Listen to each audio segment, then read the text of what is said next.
Jane, it says here in the encyclopedia that the female centipede has over 50 legs on each side. That's interesting, Irma, but I don't care. You don't care, but what about the male centipede? He must get hoarse from whistling. Well, that's what you can expect when you listen to my friend Irma. Friendship, friendship, just a perfect friendship. When other friendships have been forgot, theirs will still be hot. Lever Brothers Company, makers of Swan, the soap with the exclusive super creamed blend, presents Our Friend Swan. With my friend Irma. Starring Mary Wilson as Irma and Cathy Lewis as Jane.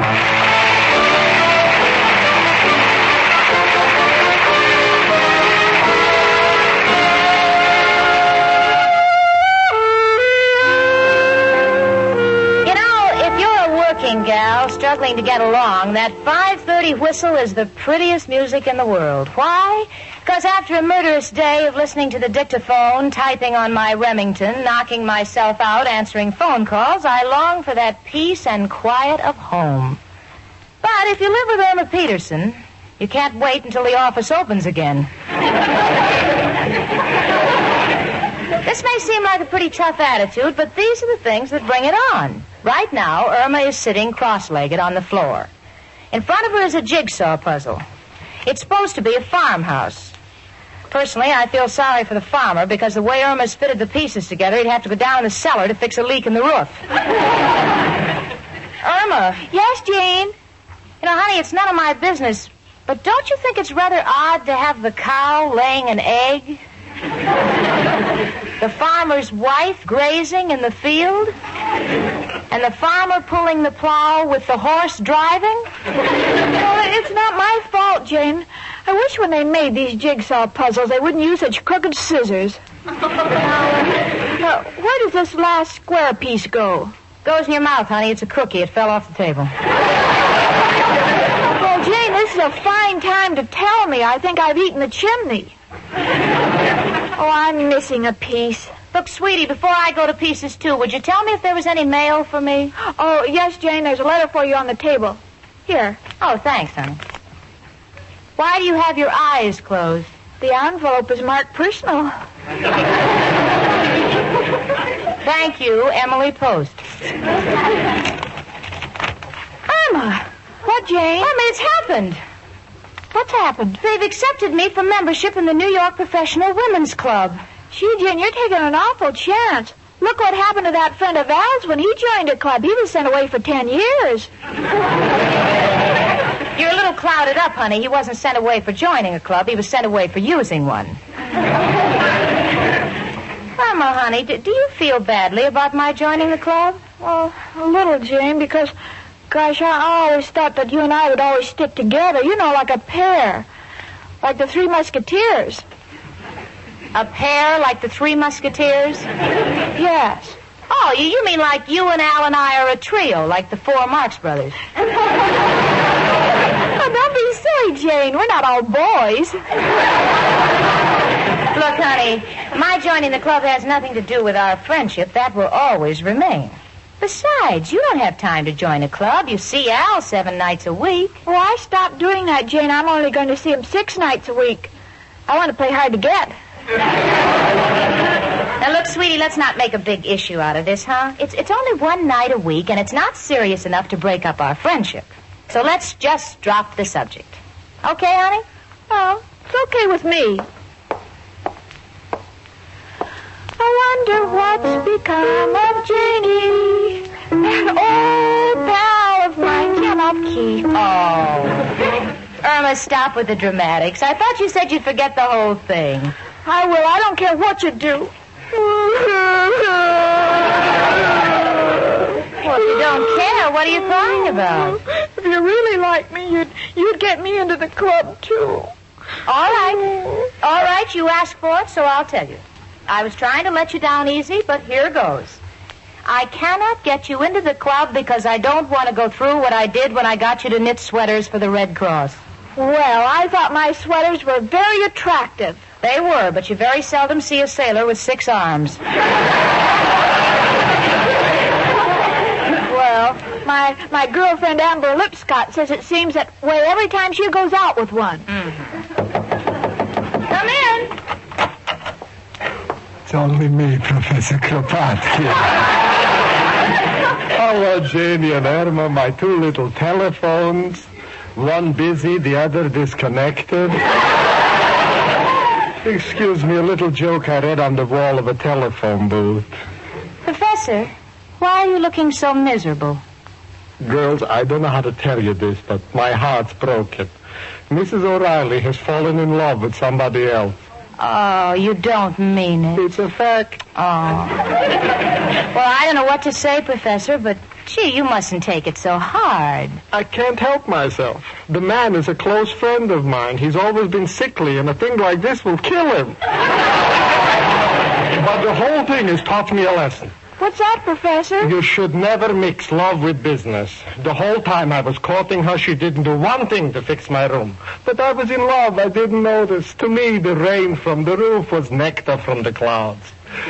To me, the water leaking from the bathtub was wine from the gods. But this is all over and done with. Now I lay down the law to Mrs. O'Reilly. Cupid goes out, the plumber comes in. Well, it just shows you sometimes your best friends turn on you. Come on, girls. Tell the old professor what's going on between my two little sweethearts. Professor Irma's a little upset because I've been offered membership in the Professional Women's Club, and she wants to join, too. Irma, darling, don't be a child. Why do you want to join a club? Most of them are silly. Take me. I belong to a club of all the waiters at the Gypsy Tea Room where I work. It's no fun. Only every year we have a big name contest. A name contest? Yeah, we think up new names to call the boss. Oh, Professor, you're just as bad as Jane. Two of you are just trying to keep me from joining a club. You don't think I'm smart enough to be an elk. Or a moose. Or an odd fellow. Well, I'm just as odd as the next fellow. Well, I mean that... Oh, Irma, be reasonable. In the first place, honey, I'm not a member yet myself, you know. I have to be interviewed by Mrs. Huntington, the head of the acceptance committee. Of course, I'm not too worried, though, because with all modesty, I think I'll pass. Well, what about me? If they ask me, I'd pass, too. I have as much modesty as you. Irma, let's face it, you're not the club type. Now, what happened last year when you applied for membership at the YWCA? They turned me down. And after your interview, what excuse did they give? A legitimate one. They weren't taking women last year. Remember when you tried to get into the 3rd Avenue Stenographers Club? Yes. And after the interview, what happened? Well, Jane, that was the year they weren't taking stenographers.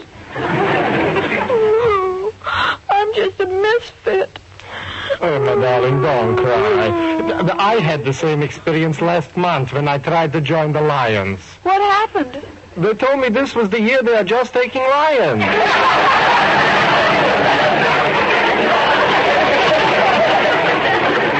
But I want to do the same thing Jane does. Jane, darling, if little Irma's got her heart set on it, why don't you see what you can do? Well, Professor, I was just about to suggest that. Oh, Jane, I'm so happy. Gosh, now we're more than just roommates. We're maternity brothers. Maternity brothers. Yeah, maternity brothers. We must stick together because parting is such sweet sorority. Janie, you're a wonderful girl, and I'm sure Irma won't disgrace you. And now, if you'll excuse me, I got to go back to my room. At 3 o'clock, the tide goes out, and I want to see what it left. Kropotkin, you beachcomber, you. Now, look, honey, here's the way we've got to work it. I'm going to go down now and be interviewed by Mrs. Huntington, you see, and if I'm accepted, I'll recommend you, and then it'll be your turn to be interviewed. Oh, good, Jane. Oh, and to make a good impression when I go down, I'll take that picture of Al's grandfather leading his club in a parade. Irma, I've told you a million times, that's not a club he's leading, that's a posse chasing him. Hello, Jane. Hiya, chicken. Hi, Al.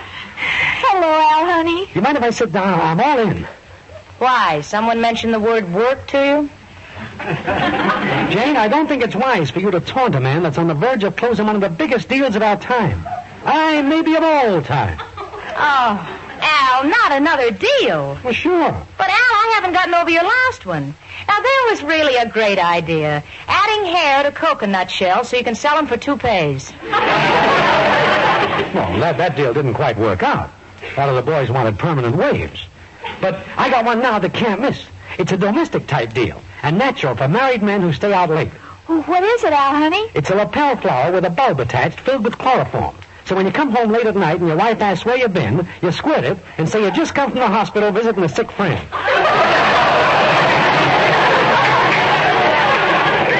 But, Al, what if she doesn't believe you? You don't care. By that time, the dame is sound asleep. What do you think of that, Jane? It makes me yawn, too. Good night, Al. Never mind the cracks, Jane. Ain't gonna fight with you because I'm too busy planning for the future. You have a future? I resent you using the same tone as you used when I told you I had a mother. Al, honey, I believe in you. What were you going to say? Well, chicken, as you know, the subway fare is being raised the 1st of July from a nickel to a dime. Naturally, that means altering my whole financial structure. What do you mean, Al? Reconversion. Got to change all my nickel slugs into dime slugs. Well, honey, I've got to run along and see Mrs. Huntington now. I hate to leave you alone. Oh, but Jane, you're not leaving me alone. Al's here. Oh, yeah. I forgot you're with Al. Nothing. Futile female. Chicken can't run up to that dame.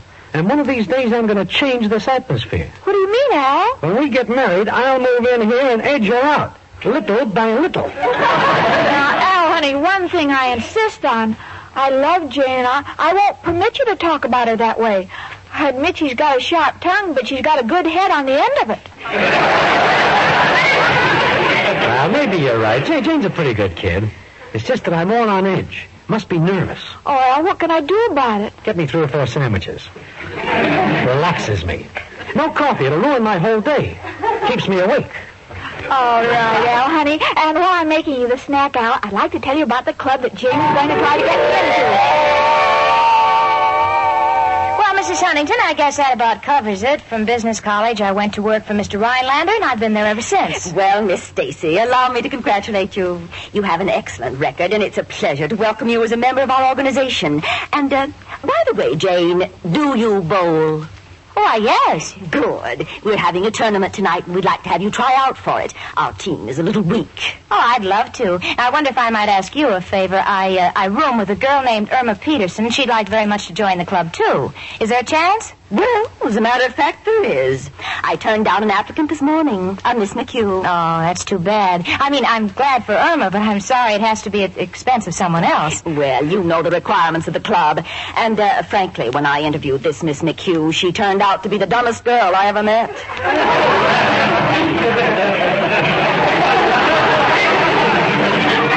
You mean there are 2? Pardon? I'll have Irma here in an hour. Oh, that won't be necessary, Jane. Now, I'm going to be in your neighborhood this afternoon, and I'll drop in on Miss Peterson then. Fine. Then I'll see you there. Oh, I'd rather you didn't. You see, I like to conduct the interviews in private. It saves embarrassment. I often hear things that make my hair stand on end. Well, I know you're going to look very stunning in your new upsweep.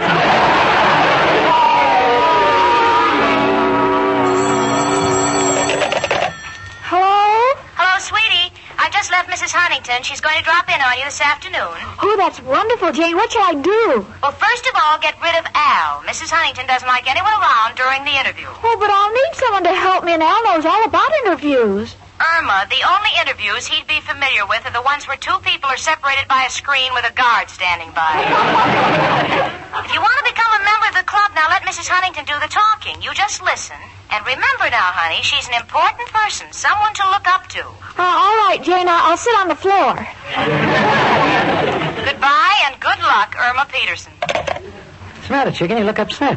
Well, Mrs. Huntington is coming here to interview me for the club, and Jane says I should be alone. What does Jane know, chicken? I'll stay here with you. When we're finished talking to that dame, you'll get into that club unanimously. Unanimously? Nothing doing. I want to use my right name.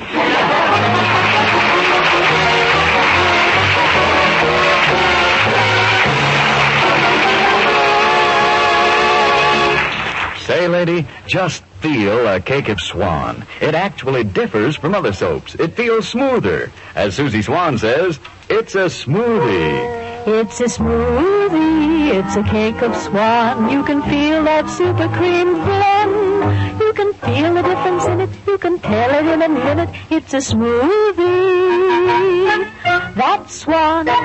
Yes, thanks to Swan's exclusive super creamed blend, Swan is the ideal soap for your complexion care. Why, even the way a cake of Swan feels tells you that it differs from other soaps. Swan has an extra smoothness you can actually feel in the cake itself. You can feel a difference in the lather, too, when you smooth it on your face. Swan's lather feels richer, creamier. And here's a special beauty note. After you wash your face with Swan, your skin feels different. Because thanks to Swan's exclusive super creamed blend, that Swan lather rinses away so completely, your skin fairly glows with freshness and life. It looks softer, smoother, younger. Yes, ladies, for your complexion, the Swan look is a young look.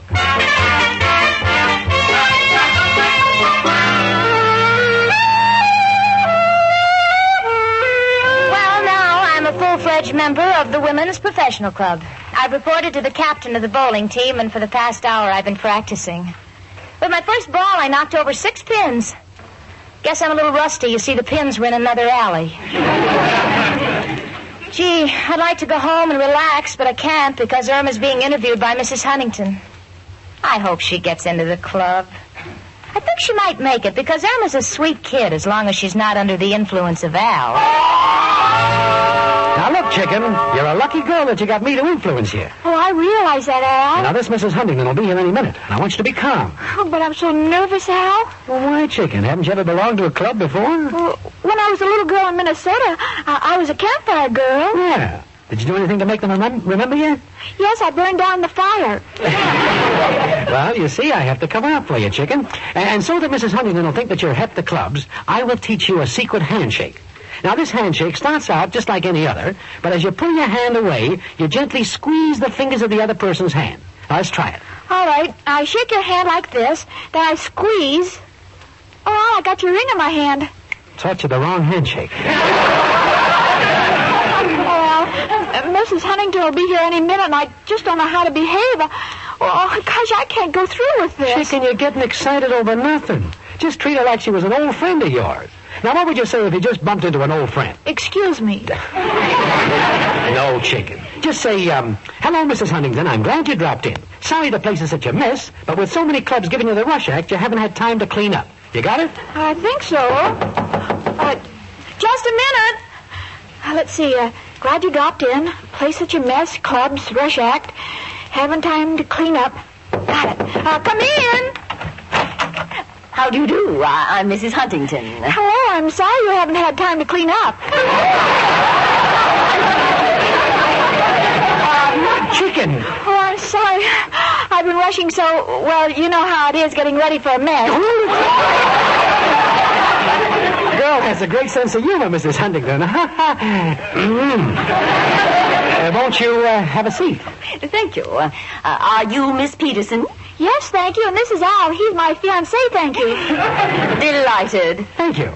Mrs. Huntington, I realize you wanted to be alone with Chicken for the interview, but you see... Just a moment. You call her Chicken? Yeah, well, you see, we feel darling is vulgar. Should only be used in a mixed crowd. Yes, you know, Republicans and Democrats. Oh, really, I'm a little confused. Oh, we'll get along famously. Well, first of all, we'd like to know a little something about your background. Where were you born? In Minnesota. What part? Well, it's hard to say. What do you mean? Well, I was really born in Minnesota, but we had a big farm, and part of it was in Wisconsin. Interesting. Yes, I guess that's why a lot of people say I'm a borderline case. I see. Now, what is your present occupation? I work for Mr. Clyde. What does he do? Oh, he's a lawyer. I see. And how long have you been with Mr. Clyde? Now, let me see. When I first went to work for him, he had curly black hair. Then it got gray. Now it's snow white. I guess I've been with him about 6 months. What am I I hate to inject myself into this here conversation, but what Chicken means is that due to her efficiency, he quadrupled his work. Why, Chicken here is the cornerstone of Mr. Clyde's organization. Isn't that right, Chicken? Well, Al, I like to be modest. Mr. Clyde doesn't exactly say I'm like a cornerstone, but he has said I have a head like a rock. Please, Chicken, you'll have to excuse her, Mrs. Huntington. She gets a little flustered. But if you want a swell member for your club, I would advise you to act fast. I certainly will. Goodbye. Oh, gee, Al, do you think I made a good impression? Impression? Believe me, Chicken, you made a dent in her. I got a feeling you're home and you're going to stay there.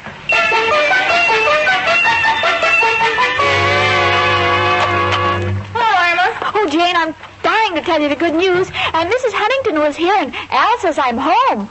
And for keeps. I just left Mrs. Huntington. She went straight to the bar and ordered 6 martinis. Well, what did she say about me? When I mentioned your name, she ordered 6 more. And this from a woman who has never touched a drop in her life. Oh, gee, Jane, she must really be happy to get me as she celebrates like that. Irma Peterson, don't you realize what you've done to me? And after the way I recommended you? Jane, I wish you wouldn't talk to me that way. After all, we belong to the same club. Irma, can't you understand? Not only weren't you accepted, you were condemned. You mean I have no chance of getting in? Honey, I've got news for you. You couldn't get into that club if the building was on fire and you passed by with a bucket of water. Oh, Jane, I'm sorry. I ruined everything. Oh. Well, honey, you have only yourself to blame. Gee, I've got to go out and meet the girls because we're going bowling tonight. Oh, Jane, don't leave me alone. Why not? Well, if I'm here all alone, I'll have to talk to... Oh, I'll have no one to talk to but myself, and if I get into an argument, I don't know which side to take. Honey, don't be ridiculous. Besides, I already promised the girls at the club that I'd bowl with them tonight. But, Jane, I'm afraid to be left alone. Oh, well, why don't you get Al to take you to a movie? Oh, movies, balconies. I'm not in the mood for love. Come in. Hiya, Chicken. Hello, Jane. Oh, Al, for once I'm glad to see you. Irma, you've got Al to keep you company now. Now, what's the matter? Didn't Chicken get into the club? No, she didn't. Can't understand it. Thought I really poured it on to Mrs. Huntington. You not only poured it on, you hit her with the bucket. Now, Al, you stay right here and keep Irma company until I get back from the bowling tournament at the West Side Bowling Alley. So long, kids. Well, I feel disgraced. I'm socially tabooed. Chicken, taboo is a perfume, and right now your chances don't smell that good. But we're not going to take this here lying down. No woman's club's going to kick my girl around. This is a man's job. And there's only one man who can help us. Well, Who else but... Hello, Joe. Got a problem. How do you get into a place where you're not wanted? What? You haven't got that problem? You're wanted in all 48 states? Now, Joe, you don't understand. Irma's trying to get into a club. Now, if she was a good bowler, I think she could swing it. How does a dame learn to bowl fast? Thanks, Joe. You're a pal. It's things like this that endear you to your fellow man. There must be a reward for you. Oh, there is, and your friends are trying to collect it. Goodbye, noble friend. Come on, Chicken. Joe has given me the angle. We'll go down to that bowling alley and make them dames sorry they ever turned you down. oh, I'm so excited. I've never bowled before. I just can't wait until I jump over the net and congratulate the pin boy.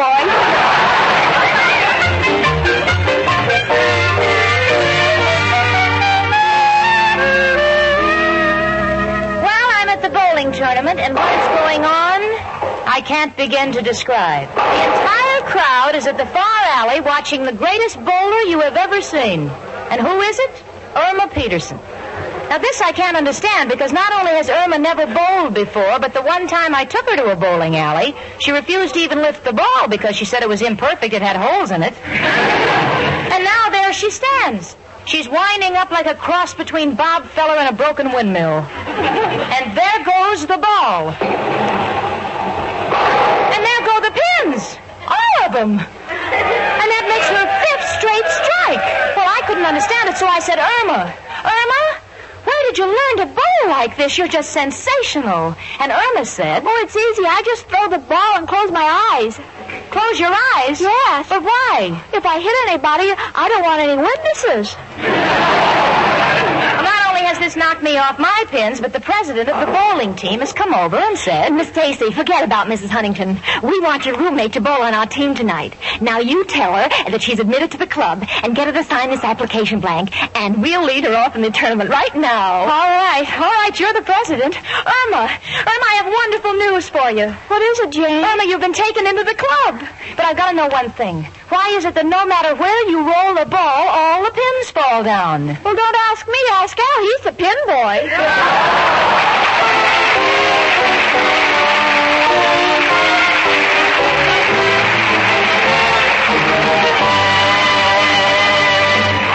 Say, ladies, here's some news that will save you money.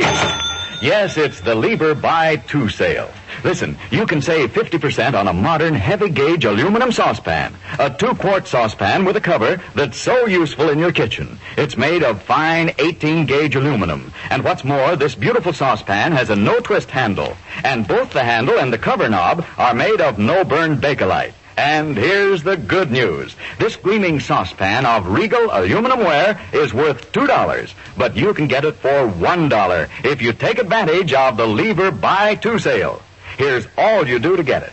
Send box tops or wrappers from any 2 of these Lever products. Lux Flakes, Rinso, Lux Toilet Soap, Lifebuoy, Silver Dust, Spry, or Swan Soap. You can get handy order blanks at your store. Orders will be sent postpaid within 3 weeks. The offer expires August 1st, 1948. It's subject to state and local regulations. Send your money with box tops or wrappers from 2 Lever products and your own name and address to Lever Homemakers Club, Box 1, New York City. Well, we were in it. We had to stay in it. That is, Irma and I remained members of the club for almost 15 minutes. You see, Al kind of got his timing mixed up. Irma led off for our side and made a perfect strike, except for one small technicality. Al knocked all the pins down before the ball left Irma's hand. Well, anyway, now we're ex-club members. I feel terrible, but Irma is convinced she's an athlete. In fact, right now she's taken all our pills and all our medicine and poured them into a pillowcase.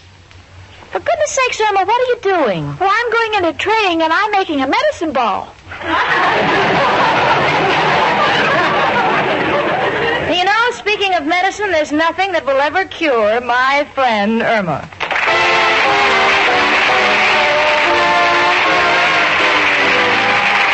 My Friend Irma, presented by Swan, another fine product of Lever Brothers Company, was produced and directed by Cy Howard.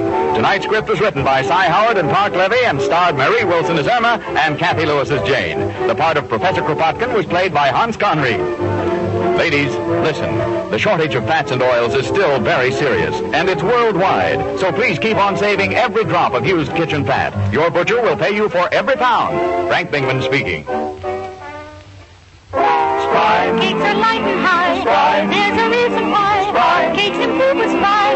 Rely on Spry. Yes, there's a reason why Spry makes grand cakes. Spry has an amazing cake improver secret. Try the Spry one bowl way and be sure of lighter, finer, richer cakes every time. No other type of shortening has Spry's cake improver. For new cake-making success, try Spry, the pure, all-vegetable shortening. Rely on Spry.